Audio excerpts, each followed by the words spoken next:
강사님께서는 미술을 시작하게 된 그런 계기가 어떤 계기실까요? 저는 초등학교 때 처음에는 과학부에 있었어요. 과학 동상 같은 거 만들고 뭐 행글라이더 같은 거 날리고 뭐 이런 게 좋아가지고 그런 걸로 시작하다가 뭐 발명 대회 같은 게 있었는데 거기서 도면을 그려야 됐었어요. 그래서 그런 걸 그리다 보니까 그림 실력이 좀 늘더라고요. 머릿속에 있는 거를 어, 표현을 해야 되잖아요. 그래서 이 미술이 일상생활과 관련이 있더라고요, 저는. 그래서 그런 것도 하게 되고, 그런 것 뭐 때문에 미술을 하게 된 건 아니지만, 뭐 도면도 그리고, 뭐 그러다가 보니까, 남들보다는 이렇게 표현력이 조금 더 좋아진 것 같고, 그러다 보니까 자신감도 생기고 그래서 이제 그림을 계속 그리게 되다가 중학교 올라갔는데 미술 선생님이 미술부를 하라고 해서 이제 미술부를 하면서 뭐 저보다 더 잘 그리는 분들을 뭐 선배들을 많이 보다 보니까 나도 막 저렇게 잘 그리고 싶다라는 생각이 들어서 미술부를 이제 하게 됐습니다. 근데 미술 말고도 더 재밌는 게 많았었어요. 근데 꾸준하게 이게 미술을 할 수 있었던 거는 그림을 그리는 동안은 약간 다른 잡념 같은 게 많이 없었던 것 같아요. 그래서 미술을 하게 된 계기는 약간의 제가 정서 불안증이 있었던 것 같은데 그런 거를 좀 이렇게 치유하는 개념도 있었고 또 뭐 재밌어서도 있었지만 그런 개념 여러 가지가 있었습니다. 근데 지금 딱히 뽑으라 그러면은 아마 그 도면 그리는 게 어떻게 도면을 잘 그리기 위해서 더 열심히 노력했던 것 같고 그게 계기였던 것 같습니다. 강사님이 생각하시는 예술가를 좀 알고 싶습니다. 중학교 때 뭐 미술 대회 나가서 상도 좀 타고 뭐 그러다가 저는 이제 강원도에 있는 조그만 시에서 태어났는데 예술고등학교라는 게 알게 됐어요. 그래서 고등학교를 예술고등학교로 진학해서 이제 그때부터 어떻게 보면 본격적으로 어떻게 보면 뭐 미술을 했다고 해도 과언이 아닐 거예요. 근데 그때랑 지금이랑은 뭐 예술관이 한 몇 가지로 분류가 되는 것 같아요. 그 예술가 지금 생각하는 예술관을 제가 이제 마지막에 말씀드리겠지만 그 전에 부연 설명으로 말씀해드린다면은 예고를 가서 대학을 안 간다 그랬었어요. 제가 이제 부모님들이나 학교 선생님들한테는 뭐 그림만 잘 그리면 되지 못하러 학교를 가냐 그런 거 아니냐고. 그때는 그게 저 예술관이었었어요. 그림을 잘 그리는 사람이 좋은 예술가다. 뭐 그러다가 이제 남들 다 간다고 하다 보니까 아 나도 가는 게 맞는 것 같아서 대학을 들어왔고 대학에 들어와서는 사실 엄청 놀았습니다. 예. 놀면서 그림을 열심히 그리는 친구들도 많았었고 뭐 이제 그랬는데 한 발짝 먼 데서 보게 됐어요. 특히 남자는 군대를 갔을 때 그림을 뭐 지금까지 살면서 그림을 제일 적게 그렸을 때가 군대였었던 것 같아요. 군대에 있을 때. 그러면서 좀 더 한 발짝 먼 데서 내가 그림 그리는 사람에서 떨어져서 보니까 좀 더 그냥 막 그림만 그린다고 예술이 되는 건 아니라고 좀 느끼게 됐습니다. 그때부터 한 20대 초반 때서부터는 아, 예술이 분명히 존재하고 우리 생활에 관여를 하는데 나는 어떤 그림을 그려야 될까? 아직 제가 뭐 예술관에 대해서는 정확하게 아, 뭐가 예술이라고 말을 못하지만 내가 어떤 그림을 그려야 되겠다는 그때부터 지금까지 고민하고 있는 것 같아요. 그래서 그때 당시에는 그냥 사실적으로 그리는 그림을 좋아했던 것 같아요. 그리고 그걸로 어느 정도는 좀 정점을 찍고 싶었던 욕망이 조금 있었습니다.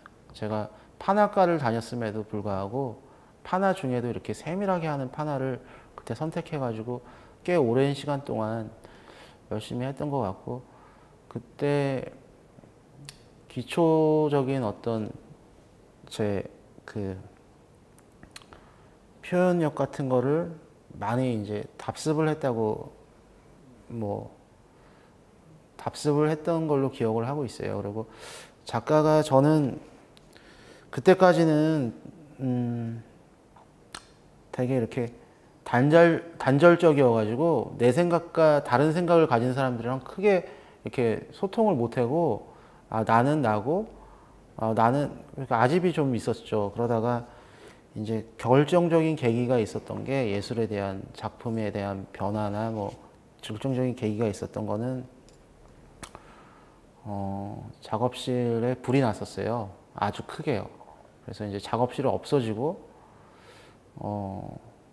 화재로 인해서 경제 상황도 좀 안 좋아지고 그림 그릴 공간도 없어지면서 그림을 포기하려고 했던 적이 한 번 있었어요. 기간은 되게 짧았지만 한 3개월 정도 내 그림을 이제 못 그리겠구나. 근데 그때 더 어떤 심적으로 내가 이거를 꼭 해야 되겠다, 그림이라는 거를 하게 만들어준 계기도 그때였던 것 같습니다. 그림을 그리는 작가가 인생에 이렇게 터닝 포인트라고 표현을 해야 되는지 모르겠지만 그런 부분이 몇 개가 있는 것 같아요. 그래서 그때마다 그 감정도 변하고 어떤 사상도 바뀌고 이런 내용들을 지금 그림으로 그리고 있어요. 제 작품의 내용은.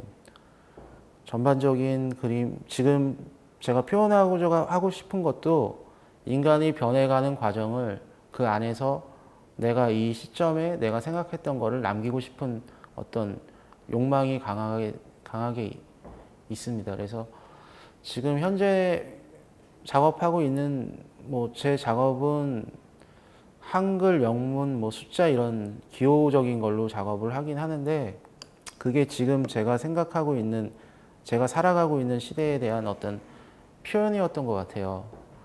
어떤 제가 낯설음이 이제 낯설지 않게 되고, 제가 이 타이핑이나 그런 거에 대해서 되게 지금도 둔감한데 그런 거에 대한 얘기를 하다 보니까 글자라는 소재를 선택하게 되고, 또 제 기억이 저장되어 있는 공간이 제 가슴 속에도 있지만 SNS나 어떤 그런 인터넷 공간에 저장되어 있는 게 더 큰 것 같더라고요. 그런 두 내용을 작업으로 하고 있는 거고요.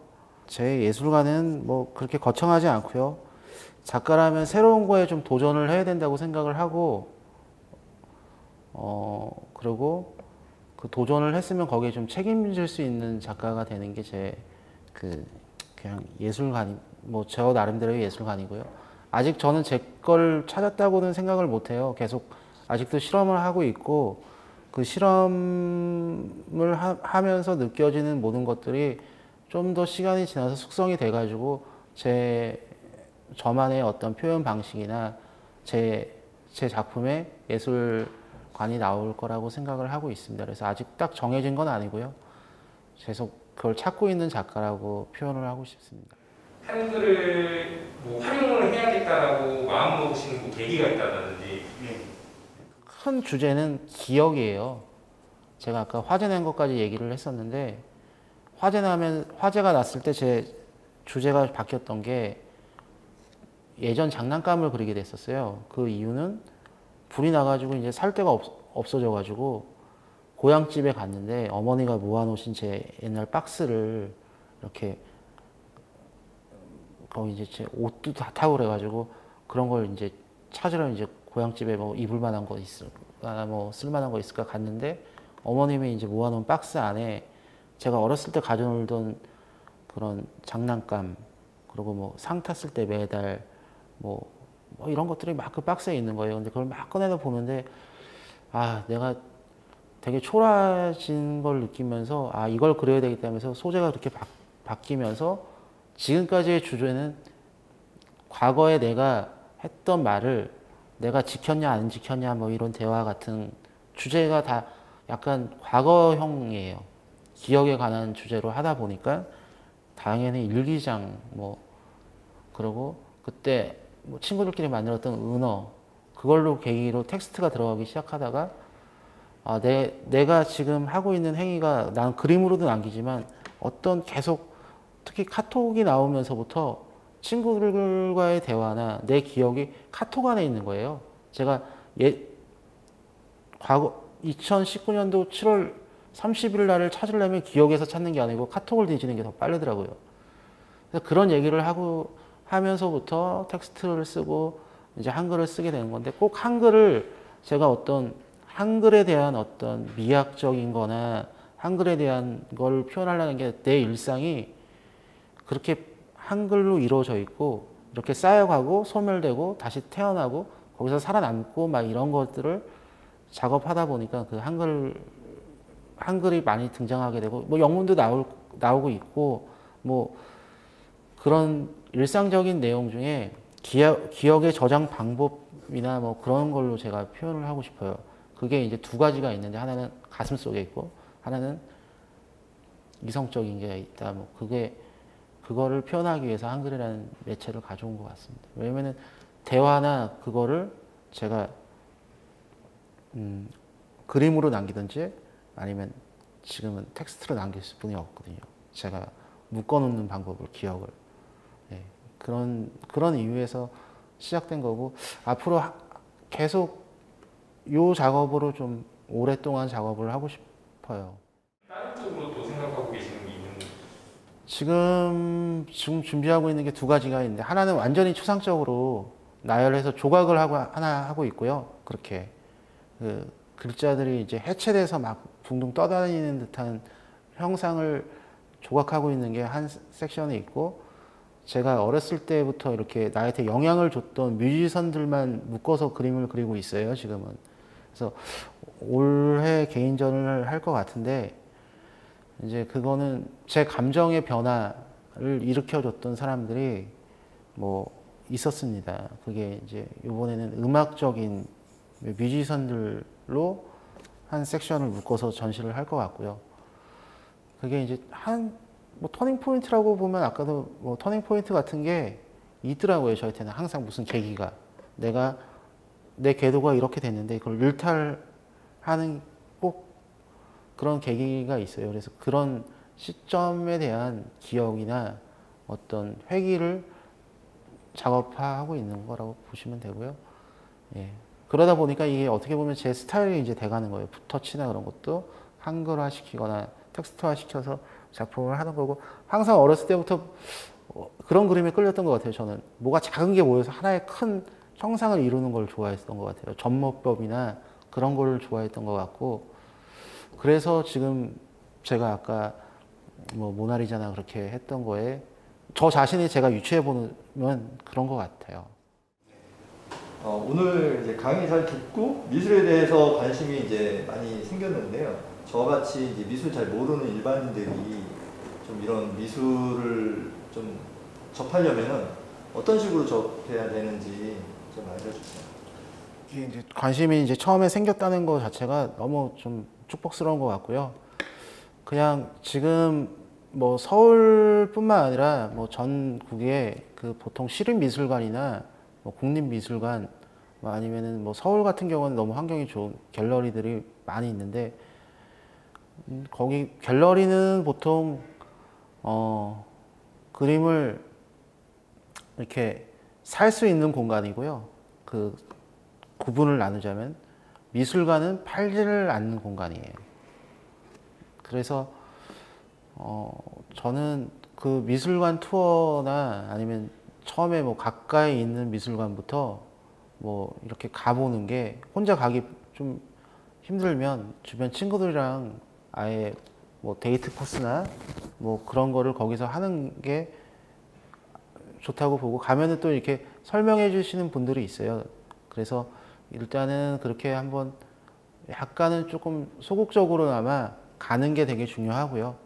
가서 제일 좋은 거는 뭐 작가를 만나서 작가한테 직접 얘기를 듣는 게 제일 좋겠지만 보통 보면 도슨트 그 분들이 설명을 해줄 때 그냥 귀 기울여 보고 그냥 몰라도 끝까지 한번 이렇게 책을 우리가 볼 때 잘 몰라도 정독한 거랑 정독 안 한 거랑 틀리잖아요. 그러니까 지루하고 몰라도 한번 쑥 훑고 지나가는 게 좋은 거고, 저는 개인적으로 이제 제 작품이 누가 제 전시를 본다면 머릿속에 3일 정도만 남아도 나는 성공했다고 보거든요. 예, 그래서 그냥 부담 없이 일단은 쭉 보시다 보면 어느 순간에 자기도 모르게 미술 애호가가 돼 있을 거라고 저는 생각을 합니다.